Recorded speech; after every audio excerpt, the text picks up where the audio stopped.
videolõunatund Nõmme raadios.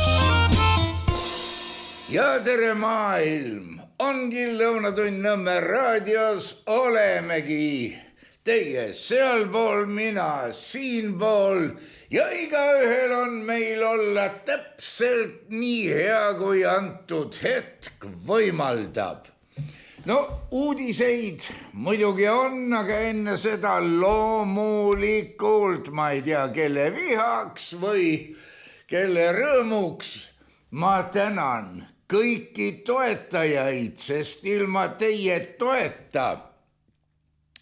No vaadake, see on riigi fenomen, kui rahvas jaotatakse gruppidesse, sektidesse või parteidesse ja ässitatakse üksteise peale üles, siis no näidake mulle see võimalus, läbi mille saaks moodustada terve, ühtse, ilusa, võiks öelda ka tulevikku vaatava või selgete sihtidega riigi. Ei saa.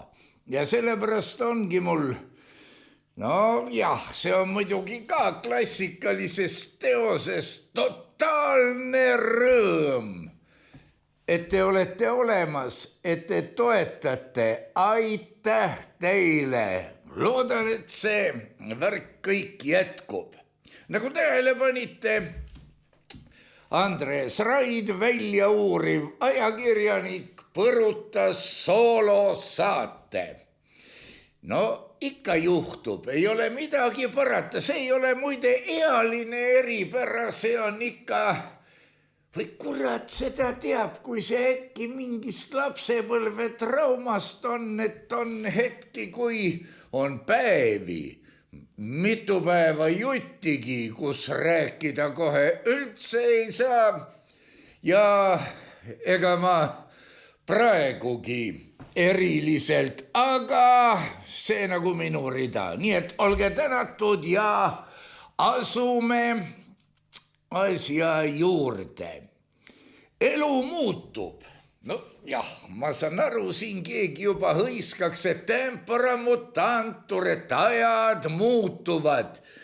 Ja siia ma paneksin nüüd küll tõkke ette või jala ette, kuidas seda ette mõelda oleks. Ärme muutume lolliks koos aegadega.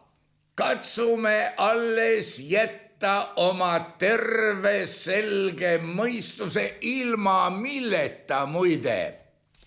Ei oleks nii, et Andres Raidil paari tunniga üle 1000 ehtsa, mitte boostitud vaataja ja nii edasi. Ega ma rohkemat pole uurinud, aga asi edeneb imeliselt. On inimesi, kes ei suuda üksinda olla kaadris ja on inimesi, kes suudavad. Selles mõttes on Kertu Luisk lausa kullatükk, saab kõigega hakkama. Ja kui te vaatasite viimast saadet, siis pärast selle saate vaatamist peaks igaüks hästi aru saama, et kõik need, et kuule, võta sa laps, ma pean tööle minema või mul on vaja last hoida, ma ei saa tööd teha, et see kõik on kamarajura. Te nägite, lugupeetav Georg oli süles, käitus viisakalt ja nii väärikalt, kui selles eas käituda võib ja polnud häda midagi. Selle koha peal uhkustaksin oma reaga ka, kunagi ammu sai käidud teatriühingu koosolekul. Siis oli teatriühing, mitte teatriliit ja Titt oli üleõlakotiga kaasas.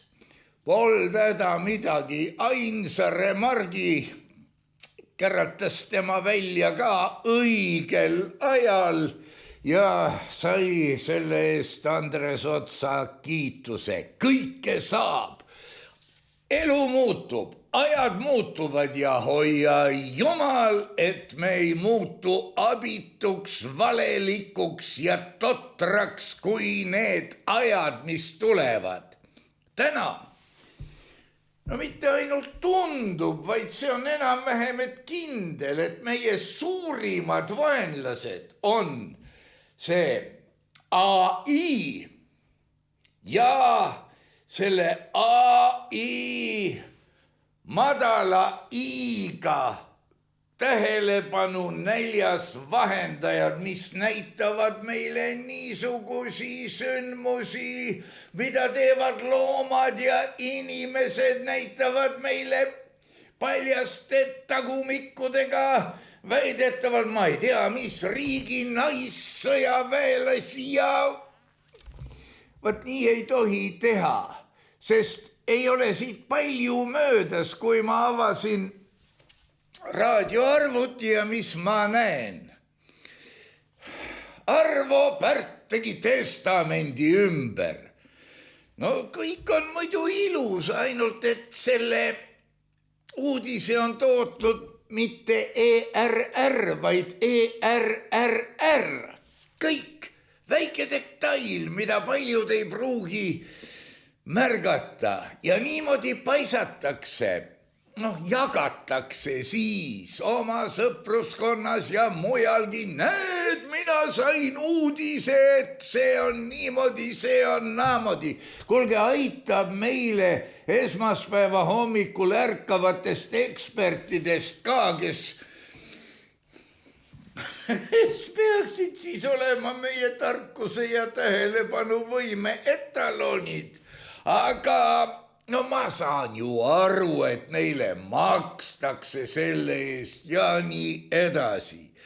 Valede hulk meedias, tähendab ekraanidel, raadiotes, igal pool aina kasvab, olgu siis piltidena, mis olla muidugi paremad kui 1000 sõna või kirjapiltidena, mis ja mida. Mis, otsige vastust, ja mida ei osata õigesti lugeda, sest muidu tuleks meile põmm kommentaare, et kuule, ma lugesin seda jaburdust. Kohe nagu eesti keel, aga mitte ei saa aru. Jah, ja ongi niimoodi, et need, kes peaksid olema järeltulevatele põlvedele suured, eeskujud või midagi taolist, need on kõike muud kui eeskujud. Need on eeskujulikud valetajad kohati, eeskujulikud varastajad kohati. Igal juhul näib, et seal on see mingisugune oportunismi kultus on lahti läinud. Ei ole midagi parata, parim vahend tõe vastu on rohkem tõdesid ja poliitik ei valeta kunagi, tal on lihtsalt rohkem tõe variante, üks hullem kui teine. Ja muidugi, mida on hoiatanud ka doktor Viktor Vassiljev, ma nüüd ei mäleta, kas me saates oleme sellele, jah, oleme küll tähelepanu pööranud. Mulle tuleb, niinimetatud privasse või raadiomeilile, ma nägin, et Viktor Vassiljev rääkis sihukest juttu. Kas ma peaksin ostma selle 39-eurose preparaadi või kallimagi ja hakkama seda võtma? Doktor Viktor Vassiljev ei reklaami mitte mingisuguseid ravivahendeid mitte kunagi, ta on välja õppinud arst ja niimoodi kirjapildid peale tema küll diagnoosi ei pane, et teate, ma lugesin teie kirja, teie ostke selle firma preparaati kohe topelt ja võtke mitte 2, vaid 3 korda päevas, sööge end surnuks. See on ühest anekdoodist, aga noh, ei ole häda midagi. Ja muidugi ärge võtke tõsiselt ka igasuguseid õpetusi, mis käsitlevad majapidamist või noh, tervisest ma juba rääkisin, või koguni toitumist. Milline piuksumine läks lahti, kui keegi luges, et välismaa teadlased hoiatavad, et sealihal peab olema, peekonil täpsemalt, peab olema silt küljes nagu sigarettidel, et no ilmselt siis tervishoiuministeerium hoiatab, et see võib tappa. Teate, võib küll maailmas iga materiaalne asi on selline, mis või millega saab tappa, aga need paanika tekitajad, nemad ei lugenud ju läbi, et sealihas, ma ei mäleta, kas see oli nüüd Britannia territooriumil või kus, on nii palju igasuguseid kunstlikke ja säilitus ja muid aineid, et seda nimekirja lugedes, ma ei mäleta, mis väljaanne see oli, aga see oli inglise keeles ja ma pusisin tükk aega, et ma usun, sihuke asi, kui seda palju süüa, võib küll tappa. Ei ole vaja, no see on sama hea kui need laktoosid, laktaasid, mis jamad siin on, mul on talumatus, kullakene. Sa võid saia süüa hullumiseni, kui see on ehtne sai, kui see ei ole tehtud viljast, mida on piserdatud, pritsitud, kus on sitikaid, satikaid ja väikeloomid tapetud keemiliste vahenditega, mille jahu, no edasi võib igaüks ise mõelda ja kõik see siit kokku. Anna ainult katalüsaator peale ja ma vean kiila, et isegi minu vanaaegne seedimine, no, võtab uued ja huvitavad tuurid. Ja kui muu ei aita nende toiduretseptidega, otsige välja vanad targad raamatud, no näiteks kokaraamatud, kas või maitsvast ja tervislikust toidust, igati huvitav, aga ka siis, kui te loete retsepte, vaadake iga komponendi mitte omanimelist sisaldamist hoolega, kas seal on maitse tugevdaja, lõhna tugevdaja, ma ei tea, struktuuri tugevdaja, faktuuri tugevdaja, elust ära ja tugevdaja või umbes nii. Räägitakse siin uue maitsega asjadest ja muidugi lugesin mina sedagi, et väga tervislik leib inimesed ei ostnud, sest silt ei säranud nii vägevasti, kui leiva ostmiseks vaja. Ütlen siin vana nipi. Kunagi ammu poest ostsin ma reeglina ühest väiksemast poest Ukraina mahlu, sest need olid nii odavad, et nad ei saanud igasuguseid aineid sisaldada, võib-olla midagi oli ka, aga jah. Ja nüüd, no keegi pahandas siin, et ma ütlesin amicus meus, aga ma ütlen, et vot ma ei saa väita, et te mu sõbrad olete, aga kamraadid, maailmas on 3 eraldiseisvat jõudu. Usk, majandus ja poliitika. 3 tükki. Nemad peavad olema eraldi, sest kui 2 neist kokku lepivad, on käru kummuli. Käru ei ole mitte päris juhuslikult valitud sõna, vaid ikka asja pärast. See on sellepärast, et vanemad inimesed on tõenäoliselt lugenud Papa Krõlovi õilsat valmi Luik, haug ja väht ja ärge. Jumal tänatud, meil vist vähinime oli vähinimeline poliitika, aga need on allegoorilised isendid.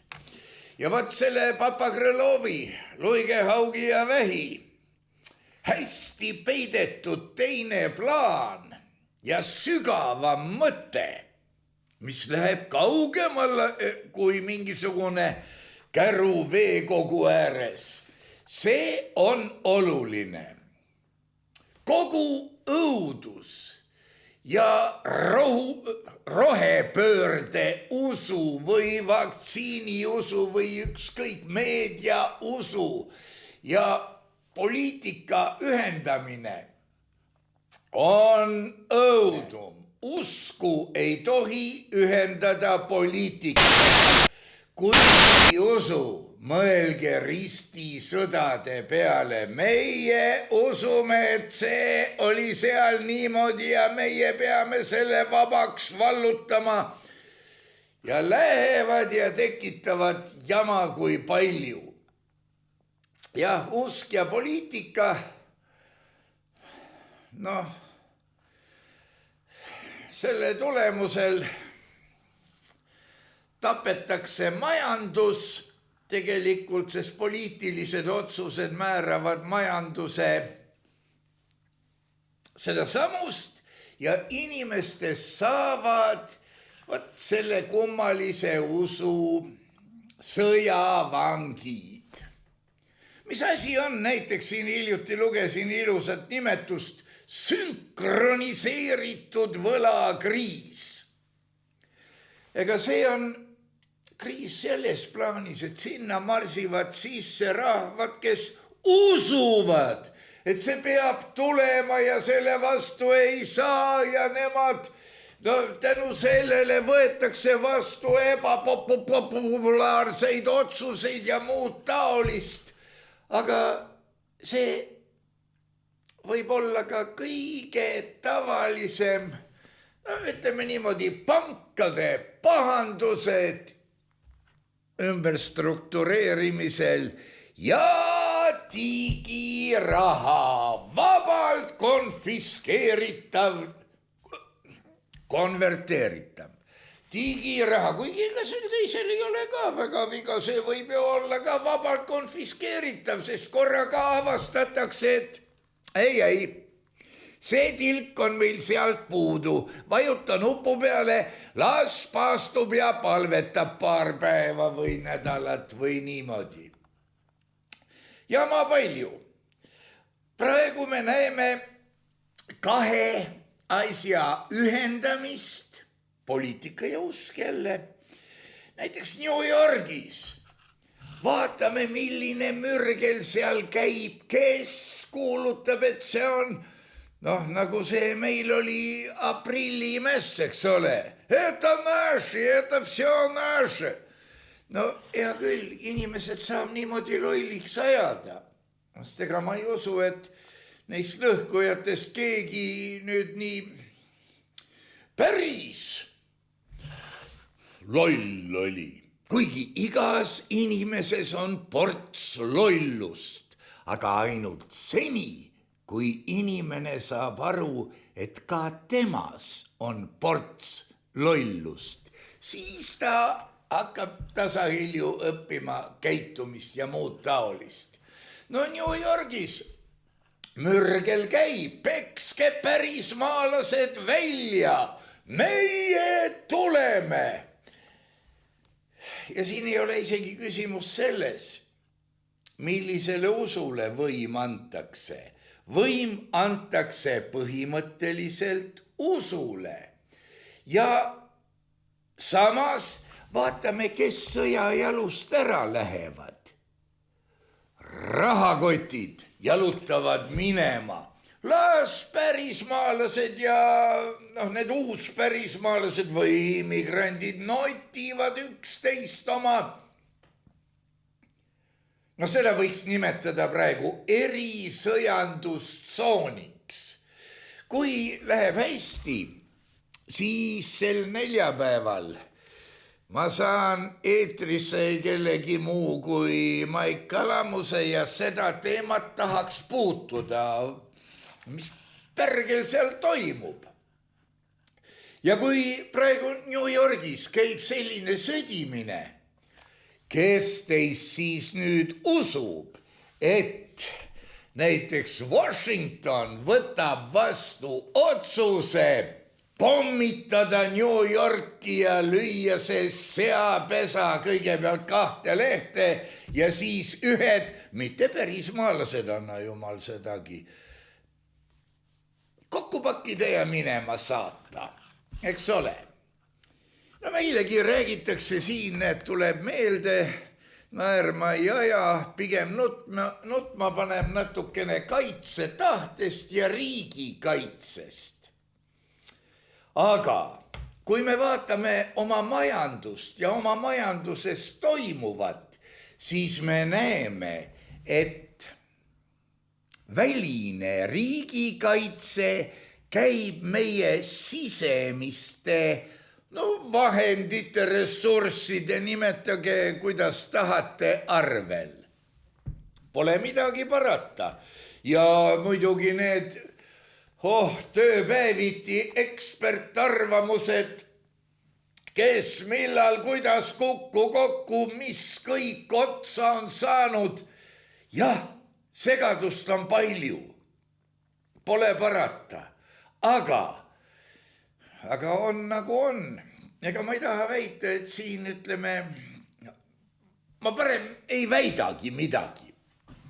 Aga ma võtsin täna siia ühe tähendamissõnana mõjuva jutukese kaasa. See on Hjalmar Mäe memuaaridest. Ja käsitleb seda, kui Heinrich Himmler käis 1943. aastal Tallinnas. Hjalmar Mäe kirjutab, olin tema auks kindralkomissari juures korraldatud õhtusöögil tema lauanaaber. Keegi pidi ju olema ka, eks ole, ei saa olla niimoodi, et pannakse aukülaline istuma ja kõik tõmbavad uttu. Muu tavalise pealiskaudse lauakõneluse kestel küsis tema minult, kuidas meie rahva hulgas mõeldakse sõjast idas. Ma jutustasin temale, et meie rahvas vaatab sõjale umbes järgmiste kaalutlustega. Kui sõja algul on kummalgi pool 5000 kilomeetri pikkust rinnet, ühel pool 5 miljonit saksa sõdurit, teisel pool 5 miljonit venelast ja saksa rinne liigub 100 kilomeetrit ida poole, kusjuures venelased kaotavad 500 000 meest, sakslased mitte ühtegi, siis seisavad rindel ühel pool 4,5 miljonit venelast, teisel pool 3,5 miljonit sakslast. Himmler vaatas imestunult. Ja ka teised hakkasid tähelepanelikult kuulama, laua ääres muutus päris vaikseks. Ma jutustasin edasi, kui nüüd rinne jälle liigub 100 kilomeetrit ida poole, venelased kaotavad jälle 500 000 meest, sakslased mitte ühtegi, siis seisavad rindel 4 miljonit venelast ja 2 miljonit sakslast. keegi ei julgenud laua ääres midagi öelda. Külalised olid peale minu vaid Saksa võimumehed ja Himmler neist kõige kõrgem. Himmler hakkas vastu ja ütles mulle, et see on mõttetus. Ma vastasin, et ma selgitan enne lõpuni. Meie rahvas on arvamusel, et kuna Saksa valitsus ei usalda kohalikke rahvaid ja elanikke, ei paku neile iseseisvust ega võimalust oma sõduritega ja haldusega aidata kaasa sõjapidamises. See on oluline lõigukene praegu. Ei usalda, käsud tulevad pühast Berliinist. Siis on nad sunnitud tagalat julgestama, järelvedu, sidevahendeid, administratsiooni ja nii edasi teostama ise ja see kõik nõuab keskmiselt 3 meest iga ruutkilomeetri peale.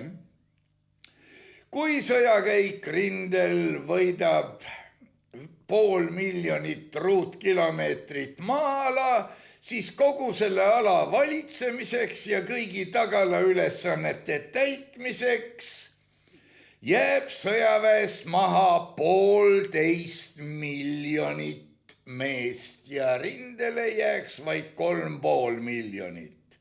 Kui veel 100 kilomeetrit edasi minna, siis sama arvestuse järele jääb tagalasse 3 miljonit meest ja rindele vaid 2 miljonit. Nüüd peab tõmbama rinnet kokku, et tagalast vajalikke mehi jälle kokku korjata, kuni rinne võrdseks muutub. Ja uue rünnakuga kujuneb jälle samuti nagu harmoonikaga. Kui nüüd teostada tugevat pealetungi ja võita kogu Euroopa Venemaa, siis on seda 10 miljonit ruutkilomeetrit. Ainult selle ala, kui tagala valitsemiseks läheb vaja 30 miljonit sakslast. Igal sakslasel 1 naine, kokku 60 miljonit. Kui igal abielupaaril on keskmiselt 1 laps, on neid kokku 90 miljonit, vaid ainult tagala valitsemiseks ja tagala ülesannete täitmiseks. Nii palju sakslasi Saksa riigis ei ole. Minu jutustuse ajal tõmbusid meeste näod ikka kramplikumalt tõsiseks. Vaat see on nüüd asi, mida ei arvestata, et kogu see kamp tahab süüa, juua, rääkimata muudest eluiludest, võludest. Ja olukord on keeruline, kui te nüüd mõistate, mida tähendab kohalikele vallutatud riikidele iseseisvuse mitte andmine. Ei, ega ma ei tahagi midagi öelda, ma tahan öelda, et see kuradi Hjalmar Mäe topeltdoktor tema oli, aga no sihukese jama kirjutas ikka kokku, eks ole. Vot sedamoodi on need kummalised lood. Õieti muidugi tänase saate teema on kellegi suust lipsanud küsimus, et kas on õige, et maaelu hävitamine ja inimeste suunamine linnadesse on kellegi sihipärane tegevus. Ja teate, ma ütlen ausalt, nii loll, et see ei oleks kellegi sihipärane tegevus, ei saa olla. See on liias. No muidugi millegipärast meenusid mulle vandenõuteoreetilised ümmargused järved maailmas mitmel pool, kummalised, ebaloogilised sõjad praktiliselt ühel ajal. Üks oli siis Ameerika maal, teine oli ju Napoleoni sõda. Siberi metsad, mis ei ole vanemad kui paarsada aastat, vanad maalid, mille peal võime näha väga kummalisi asju. Noh, rääkimata juba, see oli Peeter Bruegel vanem, kes maalis ilusa pildi, see pidi olema ikka päris suur. Sauli surm või Sauli enesetapp, kus taamal teispool jõge, et väga silma ei torkaks, ratsutatakse ka lausa saurustega, sest ma vean kihla. See vanem Peeter Bruegel ka oli näinud kaamelit ja oskas kaamelit oma kunstniku käega joonistada, kui need saurused seal ei olnud muidugi nagu on üks ilus vene pilt Hommik metsas, kuhu keegi Jeekim joonistas karud peale, keda seal enne ei olnud. Vihjena viskan, et kui inimesed suunatakse linnadesse, siis nende linnade kohale ümmargusi järvi, et mitte öelda kraatreid teha. Tänastegi vahenditega ei ole vist kunst. Aga mis oleks, oi jummal kell nii palju, mis oleks, kui ma pakuksin välja vandenõuteooria ja väidaksin, et kõige suuremad, uhkemad, ilusamad Euroopa katedraalid on kummituste ehitatud.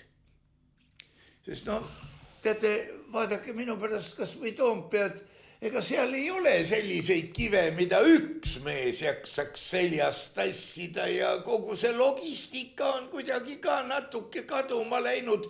Kujutage endale ette, et nendest järskudest kallastest Falki tee vist ikka midagi taolist pidi olema ja teiselt poolt, mis sinna Paldiski maantee poole läheb, et sealt pidid suutma üles sõita vankrid tonne kaaluvate koormatega. No, mis materjalistel vankrid pidid olema muide. Aga seda kummituste värki saab väljendada kõige lihtsama matemaatika abil, aritmeetika koguni. Sest tegeleme numbritega, ei võta siin igasuguseid Pythagorase pükse appi ja nii edasi.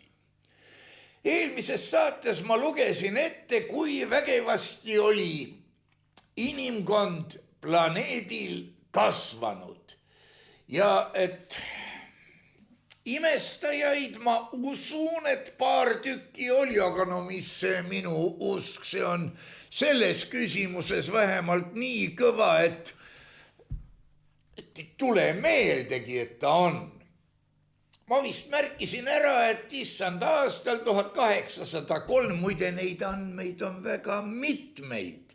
Võib panna ka sõrme 1800 peale, samas võib liigutada 1804 peale ja mitmed internetis leitavad teatmeteosed võib ja rahu maa peal. Igal juhul keegi rehkendas välja, et issand aastal 1803, kui ma selle nüüd käima saan, no see on ilmvõimatu, ta hakkaski käima. Ütleme 1800 sai inimesi planeedile 1 miljon. Selle peale võiks küsida kohe istas mööglich. 200 000 aastat on kestnud see kamma ja mis te tahate öelda, et mõõkhambuline tiiger sõi kõik ära ja sigimine ei kukkunud ka välja, kuigi kõigil teistel liikidel kukkus. No jah, ei tea, kes kuidas rehkendas, aga 1803 ja 1 miljard inimest. Eks ta muidugi ole sama kõva sõna kui tõdemus, et saurused surid välja 70 miljonit aastat tagasi. No ma ei kujuta ette, kust selle mõtte välja käia võttis selle arvu, mida ei olegi nii vähe, mis on paras jurakas ikka. Aga räägime inimestest, saurused otsas nagunii väidetavalt.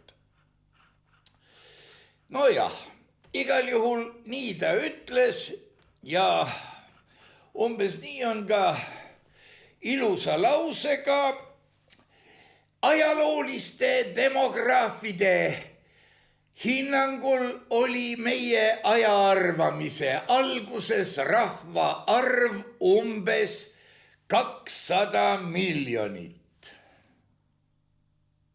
Oot. Meie ajaarvamise alguses. Jälle huvitav info, ma siin juba rääkisin teile, et valetavad kuradid, valetavad. Ja ai võtab ju ka selle ja ütleb, et aga nemad arvasid, et oli 200 miljonit. No nende arvates ja umbes pean silmas teadlasi kurat temaga. Aga läheme korraks nüüd uuesti selle rahvaarvu suurenemise juurde ja 1800 oli miljard inimest. Kui ma kuskil kogemata miljon ütlesin, ärge pahandage, see on jah, hooga paned, siis paned ikka üle ka. 127 aastat hiljem 2 miljardit. Vaadake, kui vähe läks aega, et rahvaarv kahekordistuda. No ilmselt, ma ei tea, kas siis tehti sugu, et saaks palju või ma ei oska öelda. Läks mööda veel 33 aastat ja 1960. aastal sai meid 3 miljardit. Mäletan, mida mina aastat, see võis olla 74, 75 või umbes niimoodi, kui ma kuulsin mingisuguse tunni ajal, et planeedi elanikkond on suurenenud 4 aastani, aga see info öeldi välja ju 14-15 aastat hiljem, kui eelmine miljard täis sai. No nii, 1987 ehk 13 aastat hiljem 5 miljardit. 12 aastat hiljem ehk 1999 6 miljardit. Veel 12 aastat ja 2011 olevat meid olnud 7 miljardit. Veel 12 aastat ja 8 miljardit. Või vaata, et rohkemgi. No prognoosid on muidugi ja prognoosid on ka niimoodi, et kus see... No ütleme niimoodi, et 2056 juba langeb tasakesi ja nii edasi. No mis sa oskad kosta? Selline kasvutempo ja seda mitte säilitusainete pärast, ma arvan, ma usun, ma ütlen oma eksperthinnangu. Nagu me näeme, see samm miljardi saavutamiseks oli alates 1974. aastast, ma ei mäleta, mis aastal mind koolist välja visati, 12-14 aastat. Kas see on nüüd 100% tõsi? Palun otsustage ise. No võt, ja nüüd me jõuame kummituste juurde. Ja kummituste ja katedraalidega saabki jätkata. Kölni katedraalis olen mina käinud koos auväärse härra Kangilaskiga, temagi oli seal muide esimest korda, aga ta teadis sellest palju ja jutustas mullegi ja käisime veel mingisuguseid elemente eraldi otsimas ja no oli ikka õpetlik ja tore küll. No oli see Kölni katedraal huvitav, nagu ta oli, aga täna võtaks ja viskaks pilgu peale Reimsi katedraalile.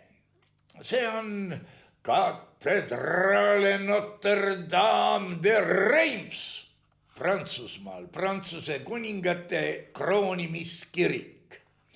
Kes tahab pilte vaadata, guugeldab, smugeldab ja igaks juhuks otsib võrdluseks teisest allikast teise pildi veel. Nüüd me jõuame õige kuradi koha peale. Väidetavalt algas Reimsi katedraali ehitus issanda aastal 1211 ja kestis kõigest 80 aastat, kui te vaatate seda hoonet. Kui te vaatate hobust ja vankrit ja meislit ja igasuguseid haamreid, siis ma arvan, et te ütlete midagi, aga öelge oma ette, jätke oma teada esialgu. Ehitajaks väidetakse, see oli nüüd Humbert, oli ta perekonnanimi, Aubry de Humbert, niisugune peapiiskop. Tema ehitusalasest tegevusest üldiselt ei ole suurt õhkagi teada, aga selle eest on isegi Eestis müügil mitmeid tema nimelisi alkohoolseid jooke, mis tõenäoliselt võivad olla ikka päris kallid. Nojah, see oli 6. mai 1211, kui tema oli pannud esimese kivi. Selle tema kivipaneku suhtes on sügavaid kahtlusi, sest teoreetiliselt istus ta tegelikult sel ajal Lissabonis vangis. Ta oli nimelt kõva ristisõdija, 2 ristisõda ja kuskil ta käis veel suuremas sõjas 3. kohas ja nojah. Nüüd tõdegem veel kord, et 13. sajandil ei olnud elektrit, ei olnud veoautosid, ei olnud kraanasid ja kõik projektid tehti käsitsi. Mis materjali peale need joonistati küll, eks teid muidugi kuskil võib mingisuguseid olla alles ka. Ainukene veojõud oli hobune, sellest ka nimetus hobujõud, ma arvan, kuigi see on üks ka kamarajora. Tööriistad siis, nagu sai mainitud, labidas, kirves, saag, mingisugune peitel, haamer, mitmed haamrid, sest kivid olid ka erinevad. Ja küsimus on mitte olla või mitte olla, vaid kas oli võimalik niisuguste vahenditega saada valmis 80 aastaga selline katedraal või no 80-80-ks, minu pärast kas või 200 aastaga. Naljakas, lollakas küsimus, eks ole. Me ju teame muidugi, no me peame teadma, sest ajaloos meile ju jutustati, kuidas rajati katedraale 10, 100, 1000 muidugi. Ega neid vundamente või jäänuseid suuremat alles ei ole, aga jutt on. Me teame jah, et ehituskunst oli sel ajal tippude tipus, tsimsalabim, abrakadabra, millest ka palju räägitakse, tuginedes võib-olla anti-Eeriku pasunatele, millega ei pasundatud müüre maha, vaid pasundati müürid kokku. no ja hiljem unustati kõik need väärtnipid ära. Ilmselt sellepärast, et raha sai otsa. Ja noh, eks hakkasid ellu ärkama ju kõik muud elualad. Oleks siis tõepoolest Reimsi katedraal ainuke selline ehitus, aga neid oli veel. Prantsusmaal ehitati keskajal vähemalt 800 igavesti vägevat katedraali. Ehk siis katedraal, see on peakirik, eks ole. Ja sadu pisemaid, et oleks olemas.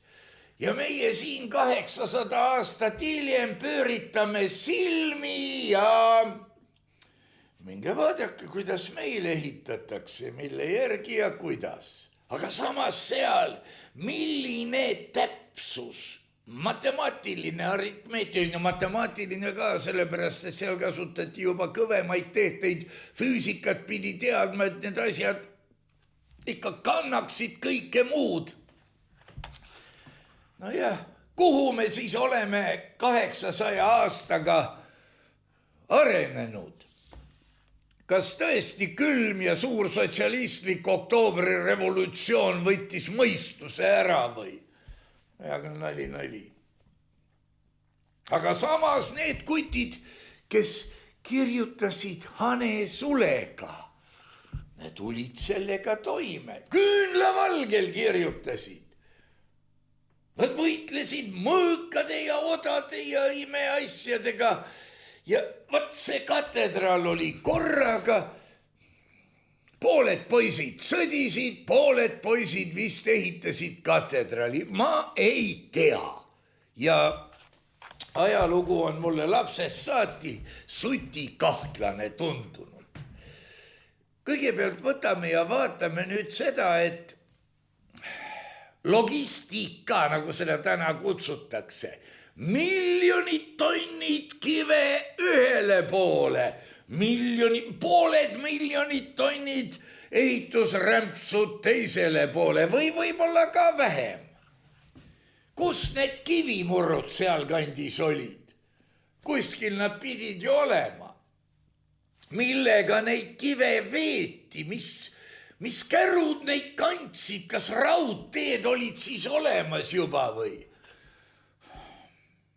Isegi 2 tonnise koorma vedamine. No see ei ole hobuse töö. No veab ära küll, aga mitu tükki päevas siis. Ja neid veokeid pidi ju olema 10, kui mitte 100. Kuhu nad kõik kadusid? Kuidas neid kiviblokke ja muud taolist töödeldi, lisaks muidugi ehitajate toitlustus, ööbimine, peldikud tühjaks ühele poole, tühjad peldikud teisele poole. Nad ei saanud ju kogu platsi libedaks teha või umbes nii. Ja selliseid ehitusi oli üle Euroopa käigus 100 väidetavalt. Mida me teame õieti Pirita kloostri või Toompea lossi ehitamisest, Kuressaare lossi kokkupanekust, kus kaudu neid kivimürakaid veeti? No te võite ju näidata, et mööda merd toodi. See on nagu jutt Aleksandri sambast, mida 50 meest, ma ei tea, mis see oli, 50 või 100 tonni kentsakas pidi ümber minema ja 50 meest panid õlad alla nii-öelda ja hoidsid teist üleval 3-4 ööpäeva. Ja niimoodi, jah, need ei ole ühe mehe tõstetavad kivid. Ja nii kordub see katedraalist katedraalini, kindlusest kindluseni, pisividinaid nagu Pirita klooster tõepoolest arvestamata, kui see oli ka suur ja sümpaatne, aga jah, meile visatakse ette aastaarvud ja meie uskugu. Küsisin kunagi härra Jaak Valgelt, oli ilus, ma ei tea, kas otsesaade või salvestasime ette, kas ajalugu on teadus või toode. praegu küsiksin loomulikult taas, et kas eeldatavad täpsed aastaarvud on rohkem tõestus või usupõhised? Kas sel kombel toodetaksegi mugavat ja võitjatele võitnutele siis meeldivat ajalugu? Aga mis siis saab, kui minu pärast see Reimsi katedraal, see on parasjagu kaugel ja ma ei tea, kas keegi teist on seal käinud, kui see Reimsi katedraal on siiski midagi muud kui meie ajalugu. Või kas mõte, aga mis sa siin enam mõtled? Või õigemini, mida enam mõtled, seda loomulikumaks ta muutub, kas ta on ikka meie ajalugu ja ma ei mõtle siin ehituse keerukust, vaid tõepoolest ajalugu. Sest imenikerdisi on olemas.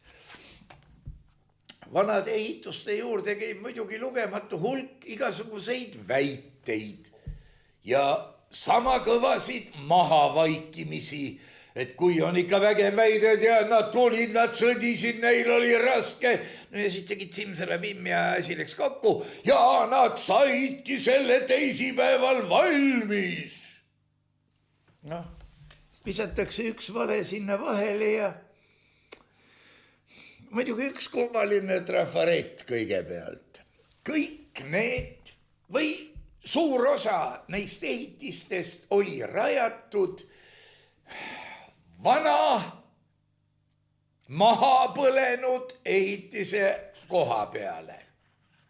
See ei saa enam juhuslik olla, sest no muidugi neid tulekahjusid oli nii, et tapab ja kui te vaatate, millised linnad kas või Ameerika maal maha põlesid, millised ehitised, 1800 alguses või umbes niimoodi olid mingid filmikroonikad, kus taamal on 10-12-kordsed ehitused, mis põlesid maha muidugi või lammutati maha, et parema tasemele teha.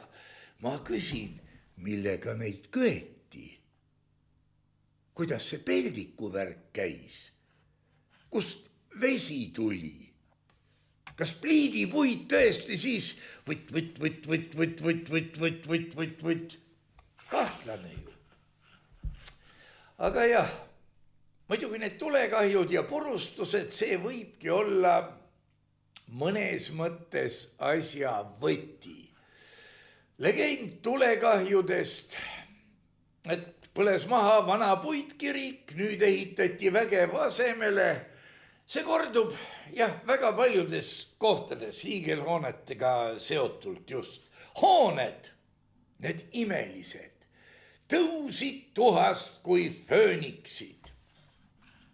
Kui vaadata seda tulekahju teema kordumise statistikat, siis tahaks ikka nagu öelda, et natuke uskumatu, siin pidi ikka keegi kaasa aitama või midagi niimoodi. Jah, pole midagi teada ju nende nii-öelda arhitektide kohta, kellel pidi ju olema mingisugune haridus, eks ole, nad pidid kuskil õppima. Või siit tekkida ju, no see ei olnud ju, isa andis pojale edasi oskuse ehitada Reimsi katedral või Kölni oma või, see ei olnud ju niimoodi. See ei olnud ju suuliselt edasi antav pärimus. Ja peale selle mõnedki nimed korduvad, kusjuures nad korduvad nii, et mõnisada, 500 aastat jääb nimede kordumise vahele, nii et tekib küsimus, kas see oli ikka inimene või oli see, ma ei tahaks öelda perekonnaga, oli mingi firma või nähtus või. Kui nüüd vaadata Oleviste kiriku poole, selle legende ma lugesin siis, kui ma veel koolis ei käinud. Esimest korda on seda kirikut mainitud 67.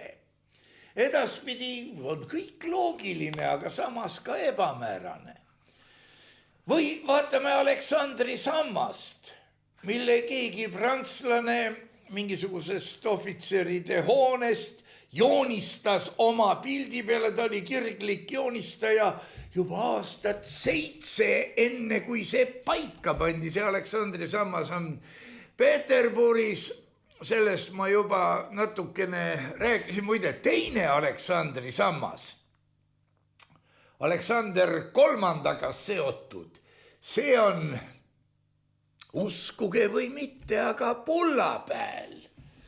See on niisugune monument ja no tegelikult vaat seda suurt Peterburi Aleksandri sammast kutsuti ehitama tegelane, kummaline tegelane Montferrand, kes ikka nagu ehitas ka või vehkis kätega platsi peal, aga kuidagi on see kõik kahtlane ja uskumatu. Seda muinasjutulist osa on seal juures liiga palju. Aga jah, liiga palju on neid tulekahjusid, liiga palju on muid nähtusi ja muidugi võib küsida siin ka lapseliku siirusega, kuuled sa, aga kes see maksis? Ja siis on musikesed kõigil kinni, sest no jah, ajalugu igal juhul minu jaoks on kaunis filmi või ilukirjanduse värk suuresti. Võta või jää lahing, mis põlistati meie teadvusse filmiga, võta või raamat Ümera jõel, mida naljalt tänased noored vast lugenud ei ole, aga mina lugesin teda küll, isegi mulle tundus kohati natuke igav, aga jah. Läheme jälle numbrite juurde. Võtame selle meie viimase paarisaja aasta elanike arvu ja juurdekasvu meie planeedil. 19. sajandi algusest kasvas Inglismaa elanikkond 9 miljonilt 67 miljoni peale. Kõva kasv, ega see pole ainult Inglismaal. Hispaania elanikkond kasvas viimase 70 aastaga vähemalt 20 miljoni võrra. Ja nüüd hakkame samasuguse kummalise sammuga, kes tahab, mõtleb välja need tehted ka. Ma ütlen, et ise ma katsusin niimoodi protsentuaalset ja absoluutarvulist omavahel kokku panna. Viimase aja inimkonna juurdekasvust lähtudes oli 1886. aastal inimesi umbes 928 miljonit, ei ole palju. 1817 314 miljonit ja kujutage endale nüüd ette. Vaat nüüd ma ei tea, kas see oli enne seda, kui Napoleoni 100 000 armee ja neid saatvad teised maha vaikitud, kuid ametlikud isikud maha löödi või pärast. Ei ole loogikat. 1748. aastaks läheb asi õige kuradiks. Me jõuame 106 miljoni peale. Täna vist elab Jaapanis umbes nii palju. Või elab rohkem juba. See on jah, ütleme, et Jaapan. Hüppame 1610. aasta peale ikka sama mehaanikaga või sama arvutuskäiguga. 11,8 miljonit ja seda ajal, kus tegeleti maade avastamisega, tekkisid hiigelimpeeriumid, kerkisid suurehitised ja peeti no kas need olid nüüd päriselt sõjad, aga mõõkadega vehiti küll. Kell tiksub, astume aastasse 1200 põmmja kohal. Siis rajati juba hiigelehitiste, katedraalide värkide vundamente. Tuhanded inimesed täis loomingulist entusiasmi ja teotahet.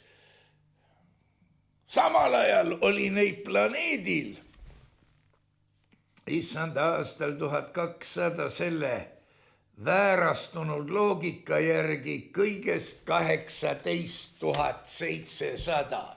Aga ajaloolased ütlevad, et kõva ehitustöö käis. Ärge praegu veel naerma hakake, ma ajan teile teadlikult jama. Vanad algelised fotod näitavad neid hooneid kehvas seisundis.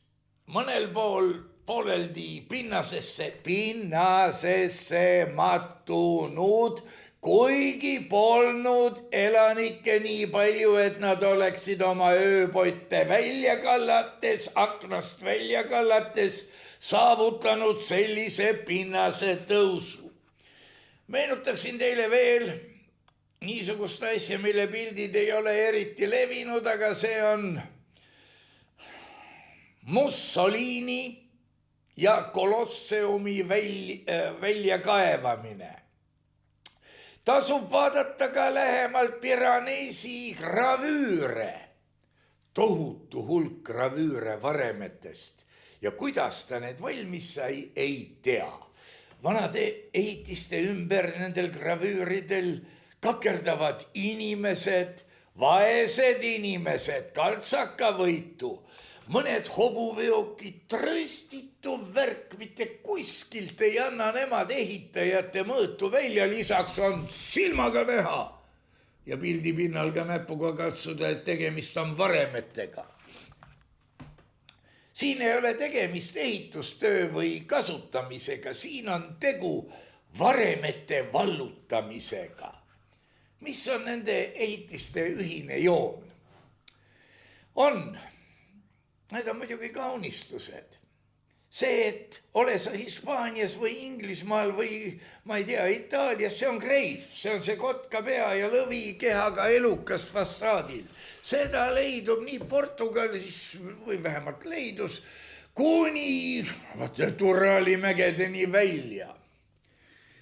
Niisiis aasta 1200 ja minu vandenõuteoreetilise jaburdusega 18 700 inimest. Tõmbame poole maha ja aastaks 600 me saame, et me planeedil oli 3 inimest. Ilmselt siis Adam, Eva ja kumb see poistest nüüd vanem oli, Kain. Jah. Nüüd on meie ees lahti 2 teed. Puuga pähe.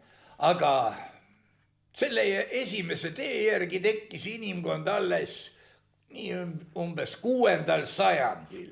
Seega Egiptusele, vanale Roomale kriips peale pole olnud, jama aetakse ja nii edasi. Aga kui me tahame ikka saavutada aastaks 1804 miljardit elanikku, siis nii või teisiti tundub, et miski asi pidi vähendama elanikkonda, võimalik, et koguni mitu korda. Ja selle tõestuseks me võime piiluda meie tänase tuumakella poole. Tiksub ja mitu minutit meil on täistunnist puudu. Ohohoho. Aga selle järgi tuleb välja, et kõik need ehitised, need uued, toonased, uhked, need pidid olema mingi kataklüsmi eelsed.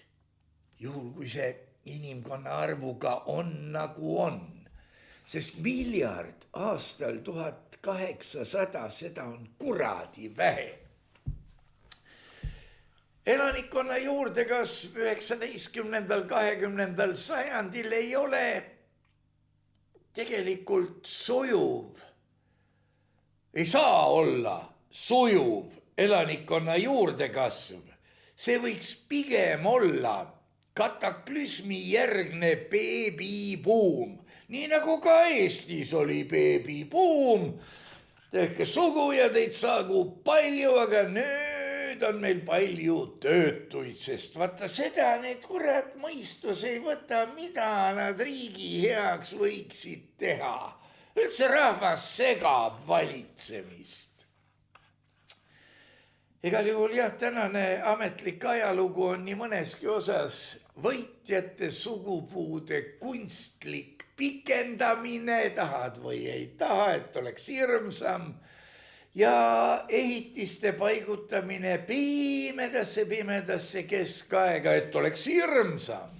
Loogika puudust ei märka keegi, sest ei taha märgata. Ja siit me jõuame ohusignaali juurde. Aga mis siis, kui oligi pauk?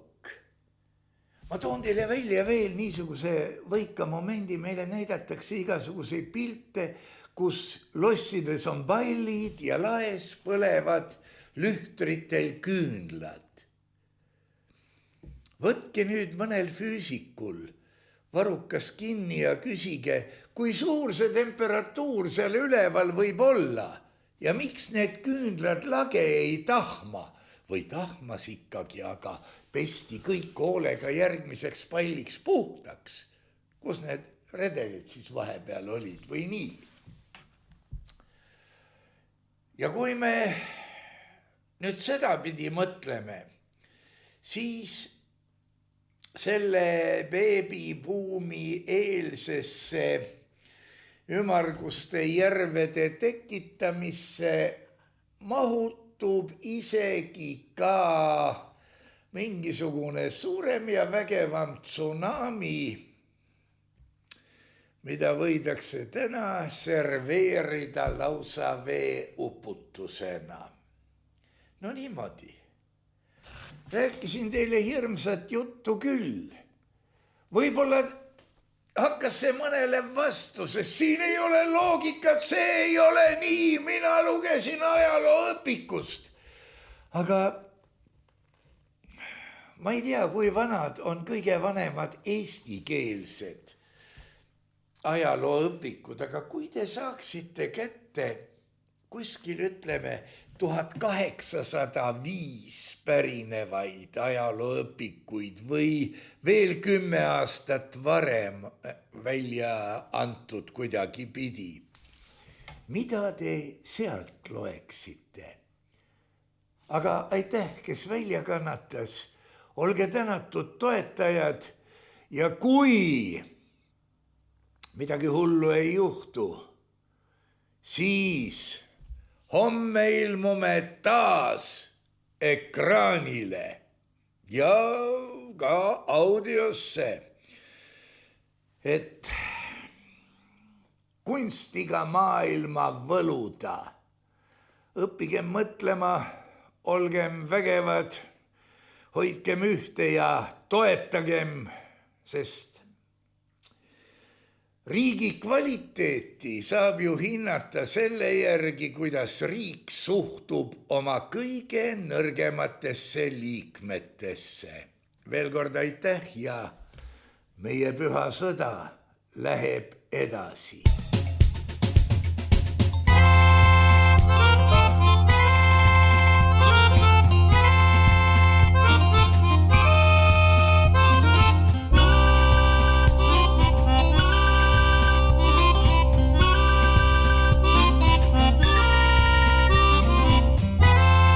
Saade on salvestatud 2025. aastal.